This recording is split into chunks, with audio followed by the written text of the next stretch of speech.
Nous sommes au Festival Jeux et Compagnie 13e édition avec Océane de Place aux Jeux de la Commission Accessibilité, Peggy de Mention Ludique et Vlad et Jean-Loup de Geekrex.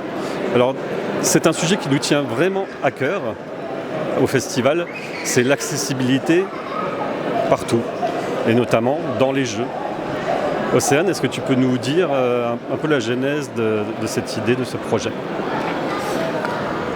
Je vais essayer d'être courte.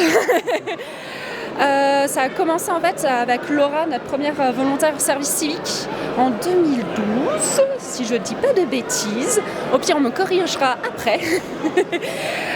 Qui a mené en fait avec une petite équipe un premier diagnostic auprès des structures pour savoir leurs besoins. Ça a été mis en fait un peu en stand-by parce qu'on n'était pas en capacité à ce moment-là d'assurer correctement ce projet qui nécessite beaucoup de ressources. Mais on l'a toujours gardé en tête. En fait, l'arrivée de notre alternante l'an dernier a ravivé en fait cette flamme-là.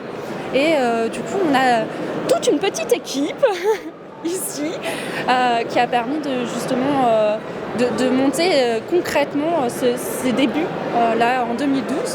Donc on est assez fiers, surtout après les 20 ans de la loi de 2005. Donc voilà, j'ai pas d'autres mots à dire. Merci Océane. Et du coup, quels sont vos rôles respectifs, Peggy de Mention Ludique ? Tu peux nous expliquer ? Bien sûr. Donc moi j'ai été contactée par Océane sur la question de la transmission de la règle parce que j'ai vraiment une spécialité autour de l'animation ludique et de l'inclusion. Donc quelle posture particulière on prend pour que ça devienne cognitivement accessible à tout le monde. J'ai eu l'occasion de former une vingtaine de bénévoles, une vingtaine de personnes qui se sentaient concernées par la question et qui donc là du coup sont disponibles sur le festival. Merci Peggy. Vlad, peux-tu nous expliquer quel est le rôle de Geekrex aujourd'hui ?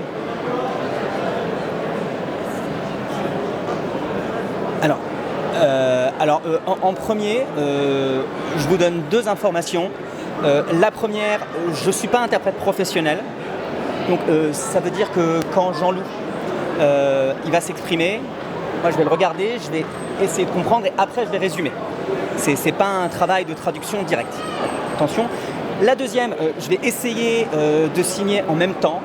Donc pour les personnes qui connaissent la LSF, je suis désolé, ça veut dire que ça va être du français signé, c'est horrible, pardon.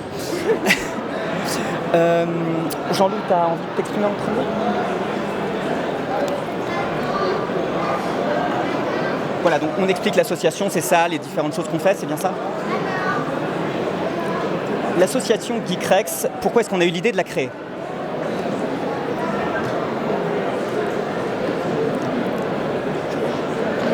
Je réfléchissais, il y a des personnes sourdes qui sont un petit peu chacune de leur côté isolées. Pourquoi pas créer un groupe, jouer tous ensemble parce qu'on aime le plaisir du jeu. Et puis par ailleurs, j'adore les jeux vidéo, les mangas, le cinéma, les jeux de société. J'avais envie de rencontrer des personnes qui ont les mêmes passions, avec lesquelles on pourrait échanger sur cette culture riche. Et l'objectif, c'est de mélanger les sourds et les entendants ensemble, tout simplement. Rien à ajouter, c'est parfait. Effectivement, mais merci beaucoup pour toutes ces explications et oserais-je dire aussi merci de cette façon, c'est ça ? Merci. Merci beaucoup.